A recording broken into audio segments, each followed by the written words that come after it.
Bismillahirrahmanirrahim. Assalamu alaikum, dear students. Hope so you are fine. I'm your teacher Kamal Jatt. Dear students, आज के हम अपनी इस video में एक्सरसाइज 3.3 को जो है वो कवर करेंगे और आपके लिए जो है मेरे चैनल पर ऑलरेडी ये जो न्यू सिलेबस है हमारा 2025 का पंजाब बोर्ड का न्यू सिलेबस आप देख सकते हैं कि अभी आपको स्क्रीन पे नज़र आ रही है। न्यू बुक है इसकी, ये जो एक्सरसाइज 3.3 अभी नज़र आ रही है इसको हम आज की इस वीडियो में सॉल्व करेंगे। आप लोगों से रिक्वेस्ट है कि चैनल सब्सक्राइब कर दें और जो है वीडियो को लाइक कर दें और बेटा कमेंट करना मत भूला करें, क्योंकि अक्सर ऐसा होता है कि जब भी हम किसी वीडियो को देखना चाहते हैं तो पहले उसका जो है वो हम कमेंट सेक्शन देख लेते हैं। तो अभी जो है हम अपनी वीडियो स्टार्ट करते हैं। वीडियो स्टार्ट करने से पहले बेटा इसका थोड़ा सा जो है वो मैं ओवरव्यू, ये जो आप एग्जांपल्स देख रहे हैं इनमें जो चीज़ें इंपॉर्टेंट बयान की गई हैं उसको समझ लेंगे ताकि आगे एक्सरसाइज सॉल्व करने में हमें आसानी हो सके। बिस्मिल्लाहिर्रहमानिर्रहीम। जी स्टूडेंट्स, आज जो हमारी एक्सरसाइज है 3.3 उसमें कुछ रिलेशन जो हैं उनको हम पढ़ेंगे। ठीक है, जब तक हमें इन रिलेशंस का नहीं पता होगा जो एक्सरसाइज है वो सॉल्व करना हमारे लिए बहुत ज़्यादा टफ होगा। ठीक है, तो सबसे पहले जो बेटा जो हमारे पास रिलेशन है वो है बाइनरी रिलेशन। अब बाइनरी रिलेशन में कुछ एग्जांपल्स मैंने यहाँ पे लिखी हैं, जैसे कि हमारे पास आ जाता है MS, FS, IS, HW, मतलब ऐसा कोई भी सेट जिसमें हमारे पास 2 वैल्यूज होंगे। ठीक है, और एक वैल्यू जो है वो स्केयर होगी, दूसरी वैल्यू उसका स्केयर होगा। ठीक है, देखें यहाँ पे जैसे मैंने यहाँ पे लिखा है नंबर्स फॉर्म में, अगर हम इसका लिखते हैं तो 25 जो है और यहाँ पे 5 है, तो 5 का स्केयर क्या होता है 25। तो दो जो वैल्यू हैं वो एक सेट में लिख दी जाए तो वो स्केयर जो है रिलेशन होता है हमारे पास। ठीक है, दो वैल्यू हो लेकिन सेपरेट वो कोमे से की गई हो और ब्रैकेट में बंद हो, और पहली वैल्यू स्केयर हो, दूसरी नंबर हो, वो नंबर जिसका ये स्केयर हो। क्लियर। एंड एक हमारे पास होती है कि इक्वल सेट की। अब इक्वल सेट में ये मुराद होता है कि वैल्यूज अंदर दो ही होनी चाहिए, जैसे कि कोमे, जो कोमा है वो एक लगा हो ना। अब एक कोमा है उसका मतलब कोमे से पहले वाली एक वैल्यू है और कोमे के बाद वाली दूसरी वैल्यू है। अब बट यहाँ पर 4 है ना, तो इक्वल सेट में मस्ट है कि यहाँ पर भी 4 हो। यहाँ पर अगर 4 नहीं तो यहाँ पर ऐसी वैल्यू जो है वो लिखी हो जिसको मैथमेटिकल रूल्स परफॉर्म करने के बाद वो 4 ही बने। अब यहाँ पे देखें 2 2 ज़ा 4, तो इधर भी 4 है और इधर भी हमारे पास क्या है 4। समझ आ गई। ये होता है स्केयर रिलेशन और ये होता है इक्वल रिलेशन। ठीक है, अब रिलेशन की जो है वो डेफिनेशन पढ़ लेते हैं। A relation is a set of ordered pairs. ऐसा रिलेशन जिसमें हमारे पास ऑर्डर पेयर के हमें सेट मिले। क्लियर।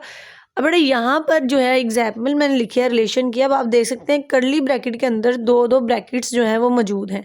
अब पहला नंबर स्केयर है, दूसरा नंबर है इस स्केयर का, जैसे 2 का स्केयर 4 होता है, 5 का स्केयर 25 है, 10 का स्केयर 100 है, और ये दो दो वैल्यू जो है ये कोमे से सेपरेट है। तो ये एक हमारे पास रिलेशन की एग्जाम्पल है। ठीक है, ये डेफिनेशन और ये एग्जाम्पल जो है ये आप अच्छे से याद कर लें, मे बी कि ये जो है पेपर में मस्ट आए। अब बेटा यहाँ पे कुछ टाइप्स हैं रिलेशन की। ठीक है, कुछ प्रोडक्ट्स की जो है वो टाइप्स हैं, तो ये भी हम देख लेते हैं, ये बहुत इंपॉर्टेंट है। Cartesian product. ठीक है, अब इसको जो है ना आपको कैसे पता चलेगा कि ये कार्टेशियन प्रोडक्ट है, तो आप ये देखेंगे A क्रॉस B। ठीक है, ये A क्रॉस B अगर आपके पास इस फॉर्म में लिखा आ जाता है तो उसका मतलब ये आपके पास जो है वो कार्टेशियन प्रोडक्ट है। क्लियर। देन बेटा इसकी जो डेफिनेशन है वो इस तरह से हमारे पास होगी कि set of all ordered pairs, यानी कि वो इस फॉर्म में हो, तमाम जो इसके पेयर हैं वो एक्स वाई की फॉर्म में हो और कोमे से सेपरेट हो, जहाँ पर जो एक्स है वो एलिमेंट ए का हो और वाई जो है वो एलिमेंट बी हो, यानी कि एक्स भी एक एलिमेंट हो ए का और वाई जो है एलिमेंट हो बी का। ये देखिए ए है ना, तो ए की जगह पे एक्स होना चाहिए और बी की जगह पर वाई होना चाहिए। और इसको हम कुछ इस तरह से लिख सकते हैं A क्रॉस B, ये सेट बुलिडर फॉर्म में के ब्रैकेट में एक्स वाई है और वो such that x element A है और वाई एलिमेंट B है। ठीक है, ये जो इंग्लिश फॉर्म में लिखा है ना ये डिस्क्रिप्टिव फॉर्म, और ये है इसकी सेट बुलिडर फॉर्म, ये बिल्कुल दोनों सेम ही है। यहाँ पर एक ही बात की जा रही है कि A क्रॉस B जो है उसको हम क्या कह सकते हैं कि वो एक्स वाई का सेट है जिसमें एक्स हमारे पास A है। ठीक है, X belongs to A and Y belongs to B। Clear. अब यहाँ पर जो आर है ना, आर जो रिलेशन है वो होता है any subset of A cross B is binary relation और सिंपली रिलेशन। यहाँ उनमें सिंपल रिलेशन हो सकता है, यहाँ बाइनरी रिलेशन हो सकता है, कोई भी। ठीक है, वो हमारे पास आर होगा। अब बेटा कुछ इंपॉर्टेंट चीज इसमें डोमेन और रेंज भी है। ठीक है, अब इसमें डोमेन और रेंज जो है उसको हम देख लेते हैं। डोमेन होता है हमारे पास सेट ए के ऑल एक्स, ठीक है। अब सेट ए के सारे नंबर्स आप समझ लें कि आपके पास डोमेन होंगे, और रेंज जो है वो आपके पास सेट बी के ऑल जो नंबर्स होंगे वो रेंज होगा। अब आपके पास जो सेट है वो इस तरह से लिखा है ना एक्स वाई के फॉर्म में, तो ये जो पहली वाली वैल्यू होगी ना एक्स वाली, वो होगी आपके पास डोमेन, और ये जो लास्ट वैल्यू होगी ना वाई वाली बेटा, वो आपके पास होगी रेंज, ठीक है। We can make tables, graphs and ordered we can make tables, graphs and ordered pairs of relations, ठीक है। हम relations में टेबल भी बना सकते हैं, ग्राफ भी बना सकते हैं, और ऑर्डर पेयर भी बना सकते हैं। क्लियर बेटा, ये कुछ इंपॉर्टेंट चीज़ें थी हमारी, और इसी के साथ अब ये हमने डोमेन, रेंज, रिलेशन पढ़ लिया। अब हम जो है वो फंक्शन पढ़ेंगे, ठीक है। पहले हमने जो है वो हाईलाइट्स पढ़ी हैं रिलेशन की, अब हम हाईलाइट्स पढ़ेंगे फंक्शन की। तो बेटा फंक्शन के हाईलाइट्स हैं हमारे पास, a particular type of relation if A and B two non empty sets then, ठीक है। अगर ए और बी आपके पास नॉन एम्प्टी सेट है, यानी कि उनमें कुछ ना कुछ होना चाहिए, एम्प्टी सेट नहीं होगा। फंक्शन में कभी भी एम्प्टी सेट जो है वो प्रोवाइड नहीं किया जाता। अब पार्टिकुलर टाइप एक ख़ास किस्म का सेट हो जिसमें ए और बी जो है वो नॉन एम्प्टी सेट हो, तो आपके पास फंक्शन जो है वो इस तरह से अप्लाई किए जाते हैं। तीन टाइप्स है हमारे पास फंक्शन की, ठीक है। फंक्शन वन जो है वो है F is a relation from A to B. F का रिलेशन होता है ए और बी से, तो ये ए क्रॉस बी को इस तरह से रिप्रेजेंट करेंगे। और ये जो इज़ अ रिलेशन है ना बेटा, इसको हम ये सबसेट का साइन लगा के, तो इस तरह का ये साइन होता है सी की फॉर्म का, ठीक है। तो ये जो है इस तरह से इसको रिप्रेजेंट करेंगे। तो ये जो इस तरह का फॉर्म है ये आपके पास जो है ये आ जाता है एफ इज़ अ रिलेशन। इसको हम इस तरह से पढ़ेंगे, F is a relation from A to B. अब डोमेन को बेटा इस तरह से हम लिखते हैं कि डोमेन जो है वो domain F equal to A. F की जो डोमेन है वो ए के इक्वल आनी चाहिए, ठीक है। हमने पढ़ा है ना कि ये जो इस तरह से होता है ना, ये होता है एक्स और ये होता है वाई। तो एक्स हमारे पास डोमेन होती है और वाई हमारे पास रेंज होती है, ये पीछे मैंने अभी आपको पढ़ाया। और अगर हम यहाँ पे देखें, first element of number two pairs of F are equals then F is a function, ठीक है। अगर पहले दो जो नंबर हैं आपके, फॉर एग्जांपल एक इक्वल सेट ले लेते हैं, जैसे कि 4 × 1 एंड 4 ले लेते हैं, तो दोनों इक्वल आएंगे ना, 4 1 अभी 4 आएगा, तो ये पहले ही 4 है। तो उन्होंने कहा है कि अगर आपके पास जो है पहले दो पेयर्स जो हैं, पेयर्स की बात हो रही है, ठीक है, एक ये हो गया और एक हम कोई और पेयर ले लेते हैं, 3 × 1 = 3 ले लेते हैं। अगर इक्वल आ रहे हैं आपके पास तो वो जो है एफ फंक्शन होगा। फर्स्ट टू पेयर्स इक्वल होंगे तो आपके पास वो एफ फंक्शन होगा। तो एफ फंक्शन को हम किस तरह से लिखते हैं बेटा, एफ कोलन, ठीक है, ए टू बी, ये एरो का साइन होता है, ठीक है। इसको हम एरो भी बोल सकते हैं, एम्फसाइज भी बोल सकते हैं। अब यहाँ पे एक एग्जाम्पल है, ए की वैल्यू कुछ इस तरह से दी गई है। ए की वैल्यू हमारे पास 0 1 2 3 4 और बी की वैल्यू है 3 5 7 9 11, ठीक है। अब बेटा अगर जो है हम यहाँ पर मैंने कुछ लिखा है नोट के तौर पर कि एफ जो है बेटा हमारे पास होता है,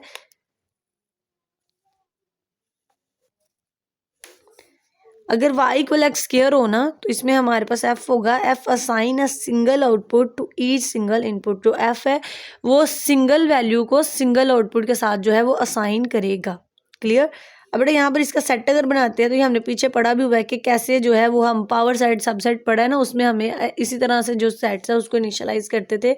इसका पहला वर्ड 0 3, फिर ये जो है 1 5, ये इस तरह से, ठीक है, फिर 2 7, फिर 3 9, फिर 4 11, इस तरह से जो है वो एफ फंक्शन बनेगा कि वो सिंगल वैल्यू को साइन कर देगा। क्लियर, समझ आ गई।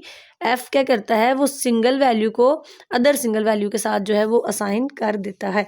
अब बेटा टाइप्स ऑफ फंक्शन भी पढ़ लेते हैं। तो टाइप्स ऑफ फंक्शन जो है वो हमारे पास होती हैं 3 तरह की, ठीक है। अब फंक्शन को हम कुछ इस तरह से रिप्रेजेंट करते हैं, वो हमारे पास जो है range of F subset B होती है, या range F does not equal to B होगा, ठीक है। अब ये दो होती हैं हमारे पास बेटा। अब इसको जो है या तो वो एफ रिलेशन हो सकता है या वो इक्वल नहीं हो सकता। अब ये है, अब मेन जो चीज़ है ना इसमें पढ़ने वाली वो ये होती है 1 to 1 फंक्शन, ठीक है बेटा।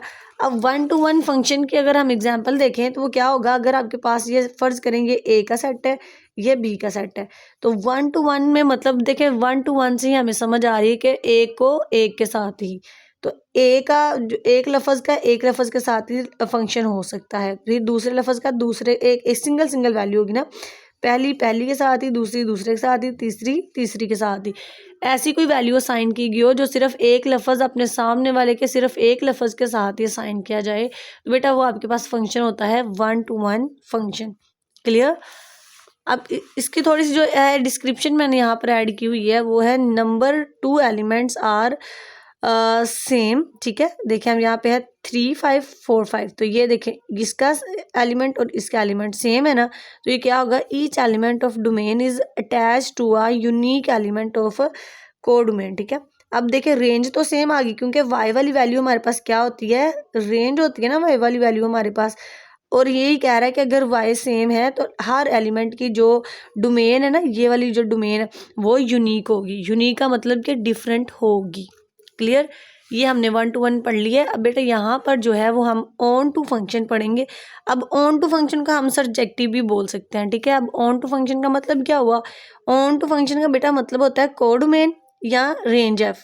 कोडोमेन भी बी के इक्वल हो और रेंज एफ भी आपके पास बी के इक्वल हो। अब इसमें क्या होता है, इसमें आपका पास एक जो ये है ना, इसको हम कह देते हैं डोमेन, और इसको बेटा हम कह देते हैं रेंज। ठीक है, अब इसमें क्या होगा, इसमें एक जो डोमेन है वो एक से ज़्यादा रेंज को अटैच कर सकते हैं। ठीक है, एक रेंज को एक से ज़्यादा डोमेन जो है वो असाइन कर सकते हैं, जैसे कि एम इधर सिंगल ही था M1। ठीक है, अब M1 को C भी कर रहा है और C2 भी जो है वो असाइन M1 ही कर रहा है। समझ आ रही है ना, कि एक रेंज हो और दो डोमेन हो तो उसका हम ऑन टू फंक्शन बोल सकते हैं कि एक टाइम पे दो डोमेन जो हैं वो सिंगल रेंज को असाइन करेंगी। क्लियर।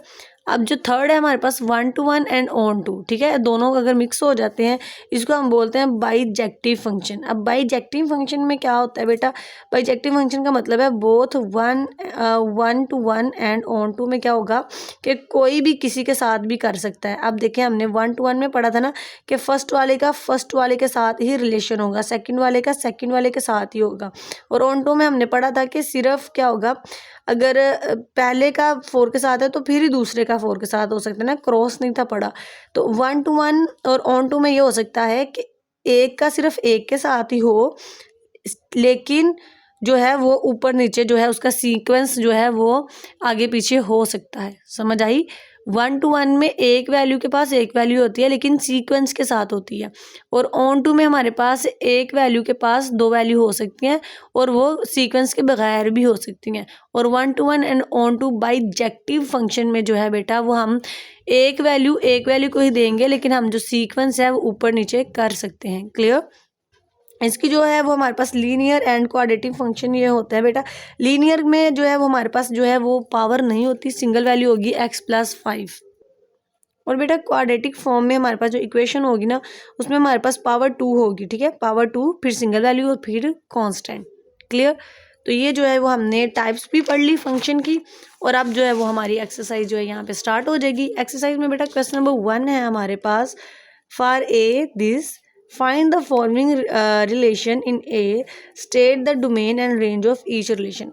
उन्होंने कहा है कि आपको ए की वैल्यू दे दी गई है, आप इसके जो है वो रिलेशंस फाइंड करें और साथ ये भी बताएं इसकी डोमेन और रेंज भी। ठीक है, सबसे पहले जो उन्होंने आपको सेट दिया ना क्वेश्चन पार्ट 1, क्वेश्चन नंबर 1 का पार्ट 1, उसमें उन्होंने जो वैल्यू दी है बेटा वो आपको दी है सेट बुलियन फॉर्म में। ठीक है, तो इसको पहले हम टेबुलर फॉर्म में क्रिएट कर लेते हैं। अब टेबुलर फॉर्म में इसको बनाएंगे तो यहाँ पे देखिए लिखा हुआ है XY such that Y = X। ठीक है, अब जो वैल्यू थी ए की वो क्या थी, 1 2 3 4, तो हमने यहाँ पे वैल्यू जो है लिख लेनी है ए की, तो वो थी हमारे पास 1 2 3 4। ठीक है, अब हमने जो था ये पढ़ा है कि हमने इसको इस तरह से शो करवाना है कि A×B। ठीक है, यानी कि X और Y। अब बेटा आपने देखा हो गया क्वेश्चन हमने अभी भी पढ़ा है, हमारे पास पूरे क्वेश्चन में सिर्फ एक ही वैल्यू है और हमने ए का ही रिलेशन बताना है, इसलिए यहाँ पर हम ए को क्रॉस करेंगे ए के साथ ही। तो हम ए की सेकंड वैल्यू भी ले लेंगे जो कि ये एक्स बन जाएगी और ये वाई बन जाएगी। ठीक है, तो अब हमने क्या करना था, हमने 1 को 1 के साथ करना था। अब इसको बनाने के लिए ना 1 को 1, और आपने जब जो काम हम पावर सेट में करते हैं ना सब सेट में, वही काम करेंगे। पहले 1 लिखेंगे, 1 के साथ ये 4 वैल्यूज़ लिखेंगे।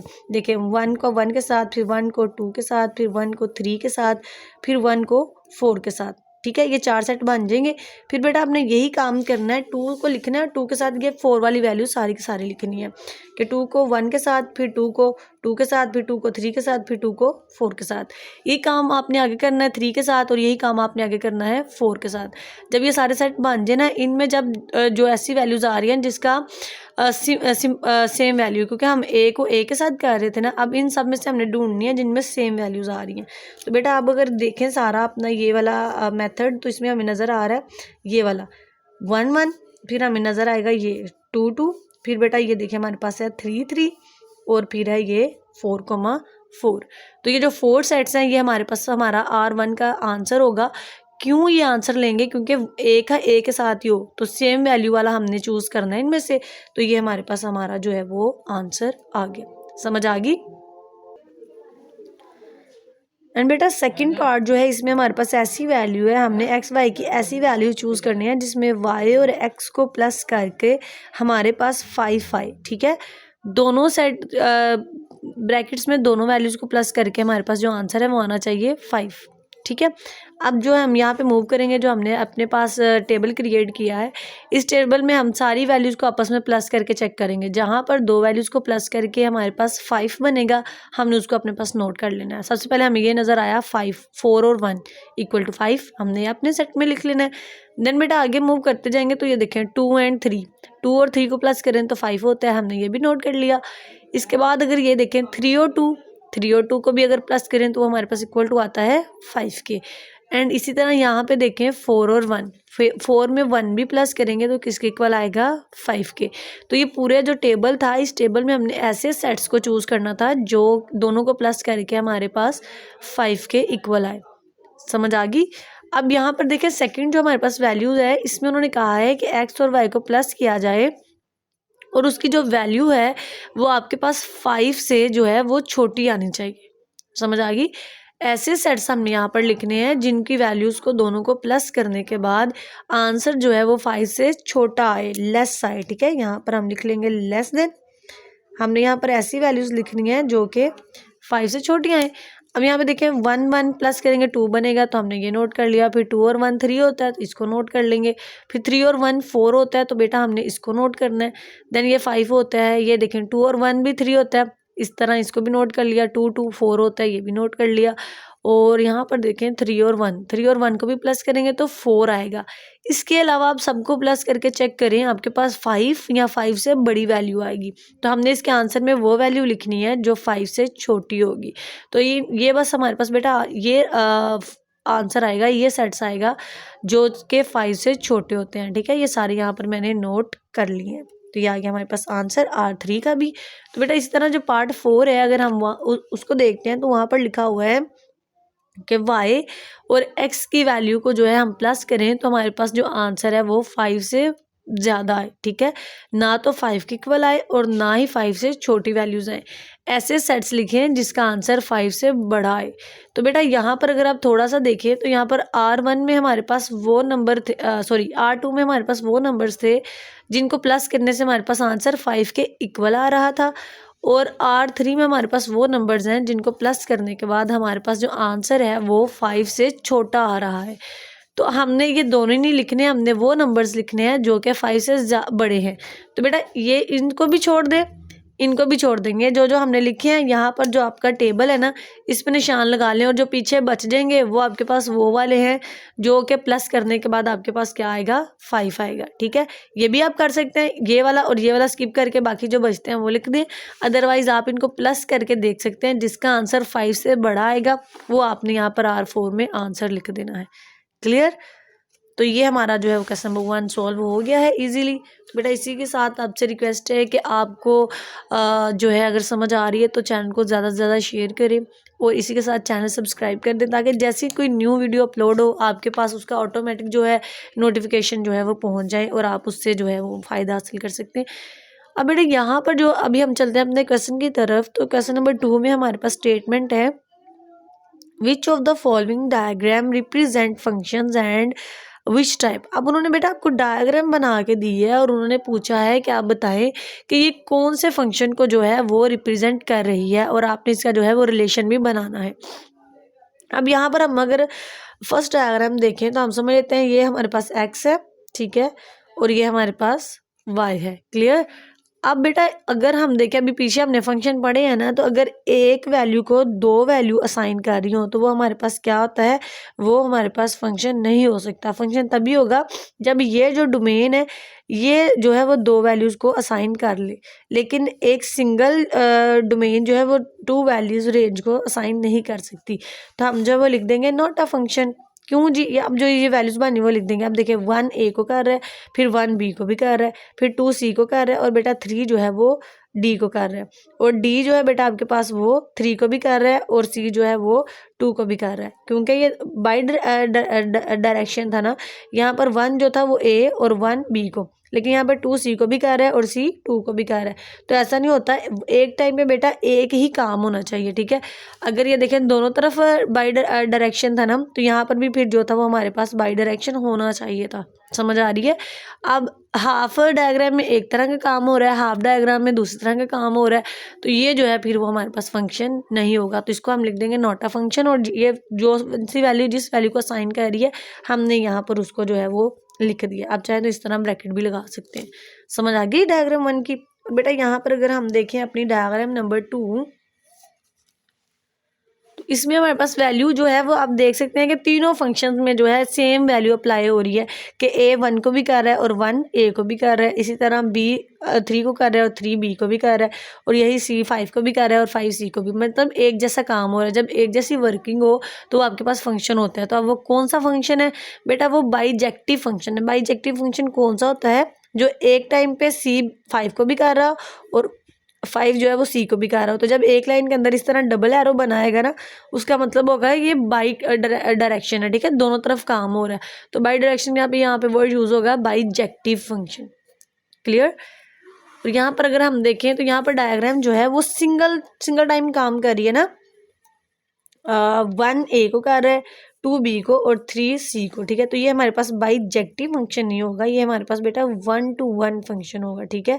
कौन सा फंक्शन, 1 to 1। ये मैंने आपको एक्सरसाइज स्टार्ट करवाने से पहले भी जो है वो बता दिया कौन सा फंक्शन क्या होता है, ठीक है, वहाँ पे हमने एक्सप्लेन कर लिया। तो सिंगल वैल्यू को जो रिप्रेजेंट कर रहा होता है वो हमारे पास होता है 1 to 1 फंक्शन। क्लियर। यहाँ पर क्वेश्चन नंबर 2 का बेटा पार्ट 4 है, इसमें हम देख सकते हैं कि एल जो है एक टाइम एक्स पे कर रहा है और एम जो है वो भी एक्स पे कर रहा है, और वाई को कोई वैल्यू असाइन नहीं कर रही, और एन जो है वो जी को कर रहा है। तो ये जो है बेटा हमारे पास फंक्शन नहीं होगा, क्योंकि सेम काम नहीं हो रहा, सारी वैल्यू जो है वो कोई भी नंबर जो है असाइन नहीं कर रहा। तो ये होगा G without arrowhead not a function. अगर किसी में एरो हेड नहीं होते, या मतलब ये कि एक टाइम पे तीनों वैल्यू असाइन नहीं होती, तो हमारे पास फंक्शन नहीं होगा। तो ये भी कुछ इंपॉर्टेंट हमारे पास इंस्ट्रक्शन है, इसको भी रीड कर लेते हैं। With arrow head a function into function, ठीक है। एरो हेड के साथ जो होगा फंक्शन वो हमारे पास इनटू फंक्शन होता है। क्वेश्चन 3 पे अगर जाएं बेटा, तो क्वेश्चन 3 बहुत ज़्यादा आसान है, बहुत ज़्यादा, ठीक है। आपने बस क्या करना है, उन्होंने आपको कहा है कि आपको gx की वैल्यू दे दी गई है, और आपने जो है वो आपके पास gx और hx की वैल्यू दे दी गई है, तो आपने फाइंड करना है, ठीक है। अब इन्होंने g को 0 के इक्वल रखा है, मतलब जहाँ पर x होगा ना वहाँ पर हमने 0 पुट करना है। अब बेटा 3x + 2 था, तो हमने x की जगह पे 0 लिखा, 2 वैसे का वैसा। अब देखें 3 0 से 0 होता है ना, 0 में 2 ऐड करोगे तो क्या आंसर आएगा आपके पास बेटा, आंसर आ जाएगा 2, ठीक है। फिर बेटा आपने g की जगह पे -3 रखना है कि आपके पास x है ना, x की जगह पे आना चाहिए -3। तो यहाँ पे x है, x की जगह पे आ गया -3 और +2 वैसे ही। अब 3 3 का क्या आंसर आ गया 9, -7 वैसे ही आ जाएगा, और 2 भी वैसे ही। अब -9 में से 2 आप माइनस करेंगे तो आपके पास आंसर आ जाएगा -7, ठीक है। अब यहाँ पर अगर हम देखें तो x की जगह पे हमें वैल्यू जो प्रोवाइड की गई है वो है 2/3, ठीक है। अब 2/3 वैल्यू को हमने कैसे करना है कि बेटा यहाँ पे देखें 3 हमने यही लिखा क्वेश्चन का ये वाला, और ये जो x है ना, हर दफ़ा आपने इस x की जगह पे ही वैल्यू चेंज करनी है। तो अब x की जगह पे हमने 2/3 जो है वो वैल्यू पुट कर दी। अब देखें ये 3 इस 3 से कैंसिल हो गया, आपके पास पीछे बचा 2 + 2। तो बेटा 2 और 2 हमारे पास जो है वो इक्वल टू आता है 4 के, तो ये हमारे पास आंसर आ गया। अब यहाँ पर उन्होंने g की जगह पे h लिखा हुआ है, यानी कि अब जो है हम h वाली वैल्यू में x की जगह पर 4 को पुट करेंगे। तो h वाली वैल्यू थी हमारे पास x² + 1, तो x की जगह पे अब क्या आ जाएगा एक्स की जगह पे बेटा आ जाएगा -4, ये स्केयर वैसी क्योंकि ये क्वेश्चन में गिवन है। देन +1 बेटा 4 का स्केयर आता है 16 और ये माइनस की जो वैल्यू है वो यहाँ पर नहीं होगी क्योंकि स्केयर जो है वो माइनस को प्लस बना देता है। तो 16 में हम 1 ऐड करेंगे तो इक्वल टू आ जाएगा हमारे पास 17। ये हमारे 4 पार्ट्स हो गए हैं। यहाँ पर अगर हम लास्ट पार्ट देखें अपना तो उसमें बेटा उन्होंने हमारे पास क्वेश्चन था एक्स स्केयर +1, तो एक्स की जगह पे अब हमने वैल्यू पुट करनी है -1/2। तो -1/2 लिखा, स्केयर वैसे ही। अब देखिए माइनस का स्केयर जो होगा वो प्लस हो जाएगा, 1 का स्केयर 1 ही होता है और 2 का स्केयर जो है वो 4 हो जाएगा। यानी कि ब्रैकेट के अंदर जितनी वैल्यूज हैं उस सब का अपने स्केयर जो है वो फाइंड करना है। तो अब देखिए 4 नीचे लिखा हमने, अब 1 यहाँ पे, अब 4 1 ज़ा 4 होता है तो यहाँ पर बेटा हमारे पास 4 आ गया। अब देखें 4 में 1 ऐड किया तो 5 और ये नीचे जो 4 डिवाइड हो रहा था वो एज इट इज़ हम इसको लिख देंगे। क्लियर। तो ये क्वेश्चन नंबर 3 जो है वो भी हमने इजीली सॉल्व कर लिया है। अब हम बेटा मूव करते हैं क्वेश्चन नंबर 4 पर। तो क्वेश्चन नंबर 4 की स्टेटमेंट सबसे पहले पढ़ लेते हैं। इसमें लिखा हुआ है given that f(x) this a and b are construct if f3 8 and f6 आपके पास है 14, फाइंड a and b। अब बेटा उन्होंने आपको f3 दे दिया, यानी कि एक दफ़ा x की जगह पे आप 3 पुट करेंगे तो उसको इक्वल रख देंगे 8 के, और एक दफ़ा x की जगह पे आप 6 पुट करेंगे और उसको इक्वल रख देंगे 14 के। और इस तरह से रखने के साथ आप a और b की जो है वो वैल्यू फाइंड करेंगे। तो सबसे पहले हम ये जो हमारे पास क्वेश्चन है इसको यहाँ पर लिखेंगे f(x) को। फिर बेटा f की जगह पे हम क्या पुट करने वाले हैं, हम f की जगह पे ये पुट करेंगे f3 8। ठीक है, अब x की जगह पे 3 लिख दिया हमने बेटा। अब यहाँ पर देखें जहाँ जहाँ x है वहाँ वहाँ हमने 3 लिख देना। तो x सिर्फ 1 टाइम था तो यहाँ पर हमारे पास 3 आ गया। अब देखिए 3a 3 आ गया, ये +b भी वैसे, ये +1 भी सेम वैसे ही। अब इन्होंने जो था हमें वो कहा था कि आपने जो है वो f3 को 8 के इक्वल रखना है। ठीक है, तो स्टेटमेंट वालों ने कहा है ना, ये देखें f3 = 8 है, तो आपने जो है ये वैल्यू जो आंसर की आई है इसको 8 के इक्वल रख देना है। सही है, अब इसको 8 के इक्वल रखेंगे तो यहाँ पर देखें 3a + b इधर ही, ये 1 जो है इधर प्लस क्या है इधर आएगा तो माइनस हो जाएगा, तो 8 - 1 = आएगा आपके पास 7। क्लियर, तो ये आ गया। अब यहाँ पर ये वैल्यू तो होगी लेकिन अभी हमारे पास ये रहती है f6 = 15, तो इसको बेटा कर लेंगे। अब यहाँ पर देखिए अब हमने x की जगह पे 6 पुट करना है ना, जहाँ जहाँ आपके पास x है वहाँ वहाँ जो है हम 6 पुट कर देंगे। तो यहाँ पर देखिए क्वेश्चन था हमारे पास ax, ठीक है, ax यहाँ पे लिख देते हैं ax + b + 1। तो मैंने यहाँ पे x यहाँ पे 6 लिख दिया, a को ब्रैकेट में लिख दिया, कोई मसला नहीं होता, आप पहले a लिखें या पहले 6 लिखें। +b है फिर +1, अब 6 आ गया, +b भी वैसी और +1 भी वैसे, सेम वही काम करेंगे। ठीक है, कि उन्होंने कहा था आपने f6 को जो है बेटा वो आपने 14 के इक्वल रखना है। ठीक है, ये देखिए क्वेश्चन में कहा था ना कि f6 जो है वो आपके पास 14 के इक्वल आना चाहिए, तो f6 जो है वो 14 के इक्वल आ जाएगा। यहाँ पर f6 रखेंगे तो उसका ये आंसर है। अगेन वही के +1 जो है वो इस तरफ आएगा तो माइनस हो जाएगा, 14 में से माइनस जाएगा तो आपके पास क्या आ जाएगा 13। तो ये 2 इक्वेशन आई है हमारे पास, एक ये आई है और एक हमारे पास ये इक्वेशन आ गई है। अब आपने a और b की जो वैल्यू सिंपली फाइंड करनी है, तो बेटा आप क्या करोगे दोनों इक्वेशंस को, ठीक है, यहाँ पर आप कर लेंगे माइनस। क्लियर, तो हमने यहाँ पर दोनों इक्वेशंस को माइनस किया। माइनस करते वक्त बेटा आपने ध्यान रखना है ये कि आप जो है ना बड़ी वैल्यू ऊपर लिखें। ठीक है, यहाँ पर मैंने छोटी वैल्यू पहले लिख दिया और बड़ी वैल्यू लास्ट पे लिखी है, तो इसका ये होगा कि दोनों के साथ माइनस आ जाएगा। अगर आप ये वैल्यू ऊपर लिखोगे ना आपके दोनों के साथ माइनस नहीं आएगा। ठीक है, कैसे यहाँ पे कर लेते हैं कि 6a + b = 13, फिर 3a + b = 7। माइनस होगा तो साइन चेंज हो जाएंगे ना, इतना पता ना आपको, माइनस हो तो साइन चेंज हो जाता है। अब यहाँ पर देखें 6 में से 3 जाएगा तो बेटा 3a, ये + - कैंसिल, 13 में से 7 जाएगा तो आपके पास आ जाएगा 6, आ गई वैल्यू। ठीक है, इस तरह भी ठीक है लेकिन बेहतर यही तरीका होता है कि आप जो है वो बड़ी वैल्यू पहले लिखा करें। अब बेटा आगे हमने इसको कर लिया कि जो इसके साथ 3 था ना हमारे पास आंसर आया ना 3a = 6, तो a इधर ही है, 3 6 के साथ आके डिवाइड हो जाएगा, 3 1 = 3, 3 2 = 6, तो a = हमारे पास आ गया 2, ए की वैल्यू आ गई है ना। अब आप ऐसा कर सकते हैं कि इसको जो हमारे पास 2 इक्वेशंस बनी थी ना उनमें पुट कर लें। तो हमने पहली इक्वेशन में पुट करना है, तो पहली इक्वेशन में बेटा पुट करते हैं तो हमारे पास ये जो ए है इसको हमने क्या रखना है, इसको बेटा हमने रखना है 2। तो एक जगह पे आ जाएगा 2 प्लस बी इक्वल 7। तो 3 2 आ गया 6 और ये बी साथ वैसे ही और ये 7 भी वैसे ही। तो बी इधर, ये 6 इधर प्लस के जिसके साथ कुछ नहीं होता उसके साथ होता है प्लस। तो इधर आएगा तो ये माइनस हो जाएगा बेटा। 7 में से 6 जाएगा तो आपके पास क्या आंसर आ जाएगा 1। अगर आप नोट करें तो यहाँ पे देखें आपके पास ए का आंसर आया है 2 और बी का आंसर आया आपके पास 1। तो यहाँ पर हम लिख देंगे जी ए इक्वल टू हमारे पास 2 है और बी इक्वल टू हमारे पास 1 है।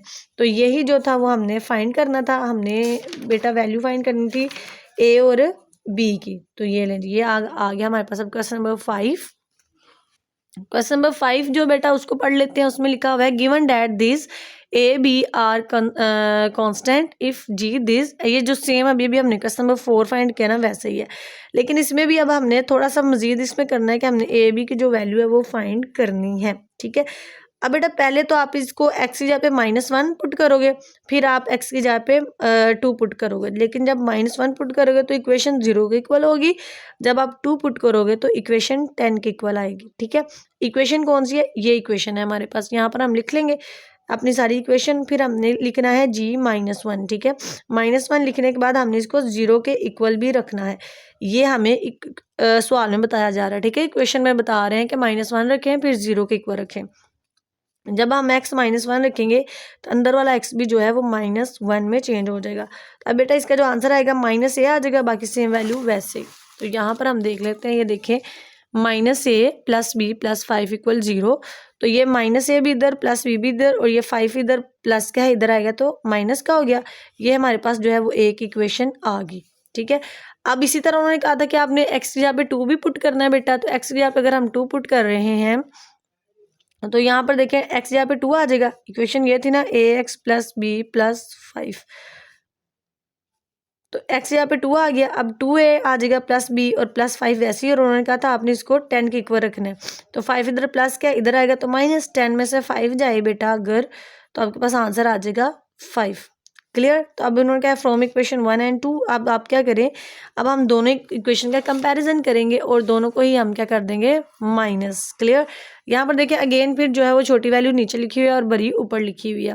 और ये लिखने का मकसद बस यही था कि आपको ये दिखाया जा सके कि जब इस तरह से होगा ना, साइन चेंज कर लेते हैं यहाँ पर, तो जब ऐसे वैल्यू हो तो क्या आता है माइनस आ रहा है ना दोनों के साथ। अगर हम बड़ी वैल्यू ऊपर लिखते हैं 2a प्लस बी इक्वल 5, यहाँ पे आ जाएगा -a, यहाँ पे जी प्लस बी, यहाँ पे आ गया 5 -5। अब देखें यहाँ इसका साइन चेंज हो जाता है, तो ये 2 में से 2 और a कितना आ जाएगा 3a, ये कैंसिल हो गया। ये 5 और 5 कितना आ गया 10। तो आंसर आ गया ना। तो अब a इधर ही है 10 भी इधर ही है, तो 3 इधर नीचे आ क्या हो जाएगा डिवाइड। क्लियर। अब अगर हम यहाँ पर देखें, अब हम देख सकते हैं हमारे पास a का आंसर आ गया बेटा। a का आंसर आया है हमारे पास 10 डिवाइडेड बाय 3। अब हमने इसको अगेन इक्वेशन जो है हमारी उसमें पुट करना है। तो इक्वेशन 1 थी हमारे पास -a प्लस बी इक्वल -5। तो a का जो आंसर है 10/3 हमने यहाँ पर वो लिखा। सो ये जो माइनस है ये a के साथ था, हमने वो वाला लिखा है। ठीक है, प्लस b इधर -5 है बेटा, बाई b जो है इधर ही रहेगा, -5 भी इधर है। और ये जो -10/3 है जब इस तरफ आएगा तो माइनस जो है वो हमारे पास प्लस हो जाएगा। ठीक है, उसके बाद 3 जब हम एलसीएम में लेंगे तो 5 के नीचे 3 नहीं है ना, तो 5 को मल्टीप्लाई कर देंगे 3 के साथ, तो 5 3 आ जाएगा 15। देन बेटा प्लस 10/3। अब 15 में से 10 को माइनस करेंगे तो हमारे पास क्या आंसर आएगा, हमारे पास आंसर आ जाएगा 5 और डिवाइड हो रहा है वो 3 के साथ। तो ये किसका आंसर आ गया हमारे पास बेटा, ये बी का भी जो है वो हमने आंसर फाइंड कर लिया। तो क्वेश्चन में उन्होंने यही कहा था कि आप फाइंड ए और बी। ठीक है, तो ये आ गई हमारे पास ए की वैल्यू और ये आ गई हमारे पास बी की वैल्यू। तो क्वेश्चन 5 जो है हमने सॉल्व कर लिया। और इस तरह जो है अब हम क्वेश्चन नंबर 6 देख लेते हैं। क्वेश्चन नंबर 6 में बेटा लिखा हुआ है consider the function defined by this and this. ठीक है, एक्स की वैल्यू फाइंड करनी है आपने। पहले जो है एक्स इक्वेशन ये है और एक्स को आपने बेटा इक्वल रखना है 32 के। ठीक है। एक्स की कोई वैल्यू नहीं है, लेकिन इक्वेशन को आप इक्वल रखेंगे 32 के। तो आपके पास ये इक्वेशन है ना, ये एफ एक्स 32 है, तो एफ एक्स की जगह पे आपने 32 पुट किया, यहाँ पर एफ एक्स प्लस 1 है, तो बेटा 32 इधर ही है, एफ एक्स भी इधर है, ये प्लस 1 जब इस तरफ आएगा तो हो जाएगा -1। 32 में से 1 माइनस होगा तो आपके पास वैल्यू आ जाएगी 31, ठीक है। अब देखिए एक्स जो 5x का हमने इसकी मैंने डायरेक्शन सीधी कर ली है, 5x पहले लिख लिया और 31 बाद में लिख लिया। अब हमें x की वैल्यू चाहिए ना, तो x इधर ही है, 31 भी इधर है, और ये 5 जो है वो इधर आके डिवाइड हो जाएगा। तो ये आपने जो है वो x की वैल्यू फाइंड कर ली, ठीक है। x की वैल्यू आ गई हमारे पास। अब जो है बेटा हमने यहाँ पर इक्वेशन 7 फाइंड करना है, और सॉरी क्वेश्चन नंबर 7, और क्वेश्चन नंबर 7 भी बिल्कुल इसी तरह का है, बहुत मजे का क्वेश्चन है, जैसे अभी हमने क्वेश्चन नंबर 4, 3 फाइंड किया है। तो यहाँ पर बेटा हम देख सकते हैं कि उन्होंने एक इक्वेशन दी है हमें एफ एक्स की, और कहा है कि एफ में 1 पुट करें और उसको 6 के इक्वल रखें। फिर बेटा उन्होंने कहा है कि एफ में -2 पुट करें और उसको 10 के इक्वल रखें, ठीक है। सेम इस तरह का क्वेश्चन अभी हमने पीछे सोल्व किया है 4 और 5 में। तो ये इक्वेशन लिखी, इसकी जगह पे पहले हम 1 पुट कर लेंगे, तो जब 1 पुट करेंगे तो एक्स की जगह पे 1 आ जाएगा, तो 1 का स्क्वायर बेटा 1 ही होता है, ठीक है, इसलिए सी प्लस डी आ जाएगा। तो सी 1 जा सी ही होता है ना, कोई वैल्यू पे हमारे पास फर्क नहीं पड़ेगा। तो हमारे पास आंसर आ गया। इसकी अगर डायरेक्शन हम सीधी करके लिखें, और वैसे भी उन्होंने हमें कहा है कि आपके पास जब 1 होगा तो जब आप एक्स जब 1 पुट करेंगे तो आप उसको 6 के इक्वल रखेंगे। तो जब हमने 1 पुट किया तो हमारे पास आंसर आया सी प्लस डी, तो इसको हम किसके इक्वल रखेंगे 6 के। तो ये हमारे पास इक्वेशन 1 आ गई। जी बेटा यहाँ पर अगर हम देखें, अब उन्होंने कहा था कि आपने यहाँ पर पहले तो 1 पुट करना है, देन आपने -2 भी पुट करना है। तो जहाँ पर हमारे पास x है वहाँ पर हम -2 लिख लेंगे, इधर भी -2 लिख लिया, यहाँ पर भी -2 लिख लिया। और जब बेटा इसका स्क्वायर फाइंड करेंगे तो 2 का स्क्वायर होता है हमारे पास 4, और माइनस का स्क्वायर हो जाएगा प्लस, तो माइनस खत्म हो जाएगा। और f -2 को हमने इक्वल रखना था 10 के, तो यहाँ पर 10 रख लिया, यहाँ पर 4c, और ये जो प्लस डी है सेम टू सेम वैसे ही आ गया। तो ये देखें इक्वेशन 2 भी आ गई है हमारे पास, ठीक है। अब इक्वेशन 1 भी आ गई है, इक्वेशन 2 भी आ गई है, तो हम जो है इनको कंबाइन कर लेंगे, ठीक है। तो यहाँ पर देखें अगेन वही हरकत है, चलो इसको अब ऐसे ही कर लेते हैं। अब इनका साइन चेंज हो जाएगा। आपको पता होना चाहिए कि जब हम माइनस करते हैं तो हम क्या करते हैं कि हम इनकी जो वैल्यू साइन है वो चेंज कर लेते हैं। तो अब 4 में से 1 को माइनस करेंगे तो 4 में से 1 जाएगा तो 3 आ जाएगा, बड़ी वैल्यू के साथ माइनस है तो इसके साथ माइनस आ जाएगा, फिर ये देखिए कैंसिल हो जाएगी, और 6 में से 10 माइनस होगा तो 4 आएगा, तो लेकिन बड़ी वैल्यू के साथ क्या था माइनस, तो इसके साथ भी आ जाएगा माइनस। अब बेटा दोनों तरफ अगर माइनस होना तो वो कैंसिल हो जाते हैं, ठीक है। तो यहाँ पर हमारे पास सी का आंसर आएगा सी इक्वल 4/3। ये 3 कहाँ से आया, ये सी के साथ मल्टीप्लाई हो रहा था, इस तरफ आके डिवाइड हो जाएगा। तो बेटा सी इक्वल टू है आपके पास 4/3। और अगर यहाँ पर अगर हम देखें यहाँ पर, तो इसको इक्वेशन 1 में पुट कर लेते हैं। बेटा इक्वेशन 1 थी हमारे पास c प्लस डी इक्वल 6, तो c जब उसका आंसर d वैसे ही 6 इधर ही, बेटा d इधर ही है और ये 6 भी इधर लिखा हुआ है, ये इधर प्लस की वैल्यू इधर आएगी तो माइनस की हो जाएगी वैल्यू। अब अगेन यहाँ पर हम काम करेंगे कि हम इनका एलसीएम ले लेंगे। एलसीएम लेने के लिए बेटा 3 वैसे ही नीचे लिखा, अब 6 के नीचे तो कुछ भी नहीं है, 1 है, तो 6 3 कर लेंगे, 6 3 18 -4/3, 18 में से 4 जाएगा तो 14/3। तो आपके पास आंसर आ गया c इक्वल टू 4/3 एंड बेटा d इक्वल टू 14/3। ये लें जी, ये आपने जो है अपना क्वेश्चन नंबर 7 भी सोल्व कर लिया है। और इसी के साथ जो है बेटा हमारी एक्सरसाइज कंप्लीट हो गई है। आपको मेरे इस चैनल पर अभी तक जो है वो कंप्लीट लेक्चर्स जो है वो मिल जाएंगे। चैप्टर नंबर 1 भी कंप्लीट, चैप्टर नंबर 2 भी कंप्लीट, और इसी तरह चैप्टर नंबर 3 भी जो है हमारा आज कंप्लीट हो गया। इसकी एक्सरसाइज रह गई है रिव्यू एक्सरसाइज, तो आप देख सकते हैं वो भी मैंने यहाँ पर जो है वो राइट कर ली हुई है। इसको इंशाल्लाह मैं नेक्स्ट वीडियो में है कंप्लीट करवा दूँगी। आपसे रिक्वेस्ट है कि चैनल को शेयर भी कर दें अपने दोस्तों के साथ और सब्सक्राइब भी कर दें, ठीक है, ताकि आने वाली नेक्स्ट जितनी भी वीडियोज़ हैं वो आप तक पहुंच सके इजीली। और इसके साथ बेटा एक लाइक कर दें और हमेशा अपनी दुआओं में याद रखिए। अल्लाह हाफिज़।